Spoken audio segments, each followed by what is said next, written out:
It's always like your birthday with a package from China, so let's go. So when it comes to the Pandora's boxes, there is so much stuff you can pick up, but which one is actually worth the money?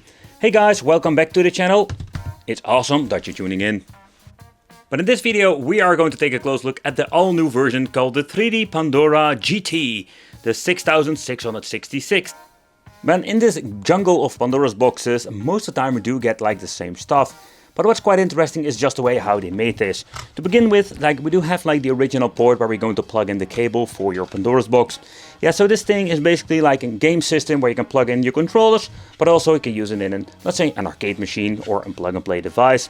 But this thing comes with a USB port over here, so that is something that I didn't see before with different models. Another thing is also kind of weird, like this thing doesn't have a VGA port, so we will use a conversion from HDMI to VGA. We have like a separate on and off switch over here, the input with 12 volt, volume control that we have like with your typical Pandora's boxes, the tiny button for settings, so we're going to take a close look at the setting itself and also boot it up and just see what are we going to get with the menu.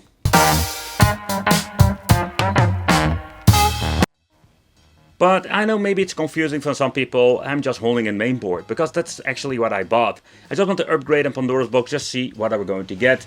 So yeah, so if you're having like a stick like this Pandora's box, you can just change out the internal mainboard and just plug and play and just use it like this. Or you can just buy it separately. You can just buy it completely with a Pandora's box inside. So there are all kinds of different ways to play. So let's talk about that. But Pandora's box can be found in many kind of devices. Think about a game system, a dual player arcade stick that comes in different kind of versions, qualities and also features. But in the end, when it comes to the Pandora's box, it is more of the same, despite basically having like a different outer shell. I think one of my favorite ones are to play does have like the portable version that comes complete with a portable edition that you can just open up and just basically play your games on the go. It's kinda portable of course because it's still clunky, but you have all kinds of different versions when it comes to this. Okay, so you can see like basically Pandora's box is just a main board and you can just buy another shell. This is one player, two players, or like this by the way, like a very old version. But I mostly use this thing for basically like for testing Pandora's boxes, super convenient in my way.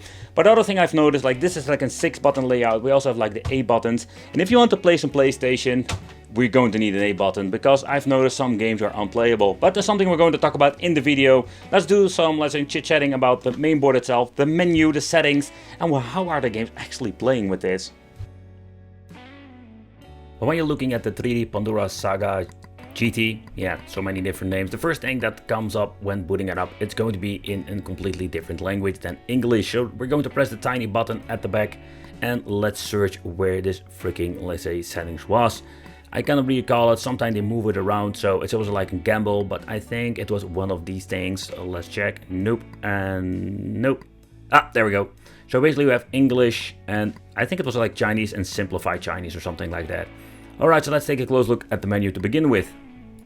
So we do have like some new features I didn't see before, like exit mode is the same stuff. We have like select mode, is basically like if you need to put in a coin. Then we have like image optimization. I will go to disable this. Then we have like some forced times all games, disable. There's by the way, geen aspect ratio. Then we have like the time game prices, so you can change all of this. So if you want to put this in an arcade, you can basically use these main boards for making money. But we do get the same product that we have seen many times before. Think about the games Pandora or Pandora Game 3D, the normal Pandora Saga EX2 and 1. You know, like it's the same stuff all over again. Categories over here, that we have like N64. They did remove the Dreamcast, I've noticed, but also didn't fix the Xbox logo for the Mega Drive. And also removed PlayStation Portable because those systems are running absolutely garbage on this. We have over here the recent list. And then of course the search option. Already noticed like some of the boards have improvements or adjustments when it comes to the search optimization, but unfortunate there is no new things over here. It does show what kind of platform it is. Personally, I really love this layout. When booting up games, you are going to see this basically, and sometimes you do have like a very long loading time. There is no loading bar whatsoever. But yeah, that's what we're going to get with these things. Also the quick load, quick save. Unfortunate, this doesn't work with every board. Some of the games don't have this option and it is just random sometimes. Where MAME didn't have this support with PC Engine, we do have this. It's unfortunate, a problem, it still exists in the new boards. And let's begin the test bench with some MAME Mortal Kombat 1. Basically, if this game runs great, a lot of these other games will run just fine. Take consideration, there is no Killer Instinct, stuff like that. Tekken MAME doesn't run on this main board, so quite unfortunate. So we're still stuck with Mortal Kombat.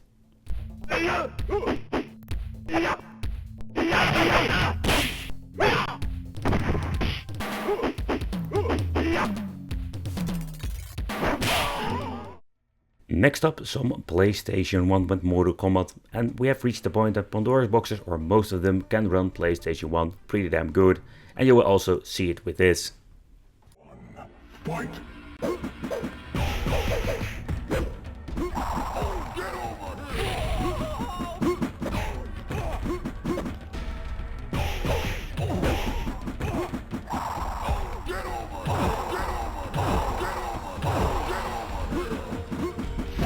Where we're going to deep dive into the 8-bit and 16-bit time, like absolutely great. These boards are absolutely awesome just to play these old school games. Unfortunate of the aspect ratio you can change, it looks also like widescreen craziness. But beside that, I think it's pretty cool experience when it comes to these things. Art of Fighting 3 is beside one of my favorite games to play when it comes to fighting games and Neo Geo Arcade.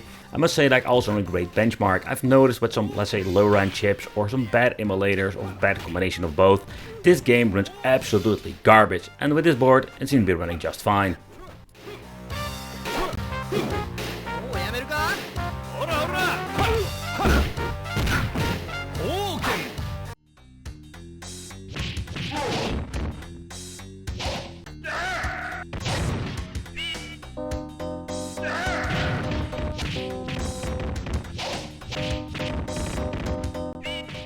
N64 is still one of my favorite systems to play, and I was surprised to see that it actually runs pretty decent enough to enjoy. Take consideration, when it comes to N64, it's going to be absolutely like a mixed performance. Some games run okay, some will run great enough to enjoy, but some will run absolutely garbage. And for once, they didn't mess up the controls with GoldenEye, and everything seems to be running quite good.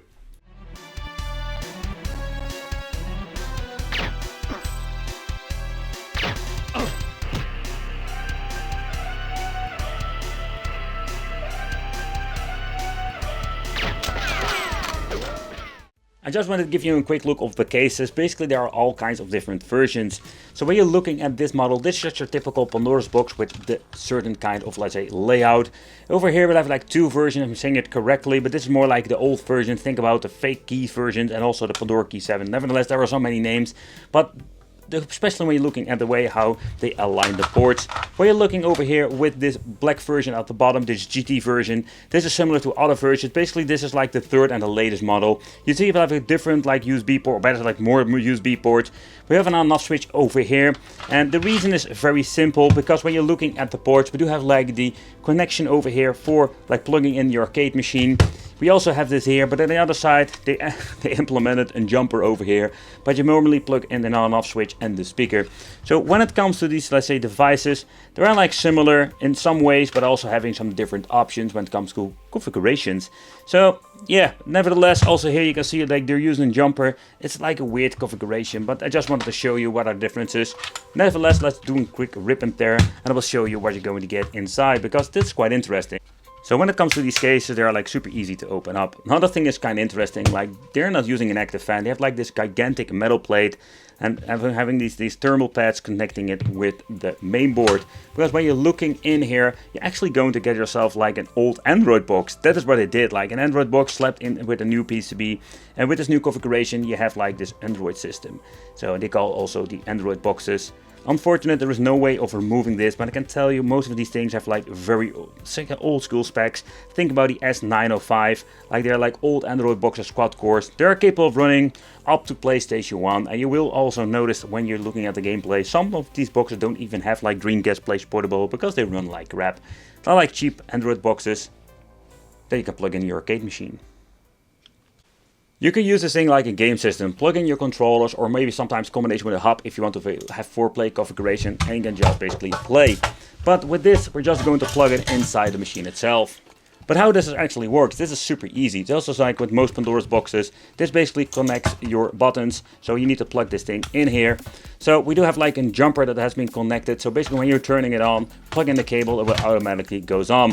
So you need to take consideration if you don't want to have this, you want to have like an on-off switch and the out. You just need to remove the jumper, plug this thing back in. Don't forget, of course, the speaker. The speaker is this 2-pin.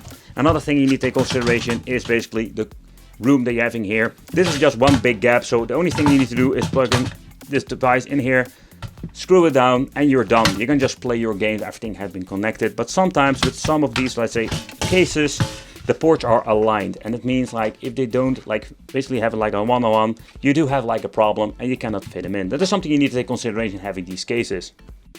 But if you're new to the channel, new to Pandora's boxes, maybe this is something really exciting. But for me, in the jungle of Pandora's boxes, it's absolutely the same all over again. I just needed to check this thing out just to see what we're going to get. Kind of funny is like they didn't implement PlayStation Portable and Dreamcast. So they know it runs like shit, and on these old specs you cannot really get great performance. Nevertheless, let me know in the comments what you think of this. Thanks for watching, consider subscribing, hit the little bell, and it would be great to see you in the next video.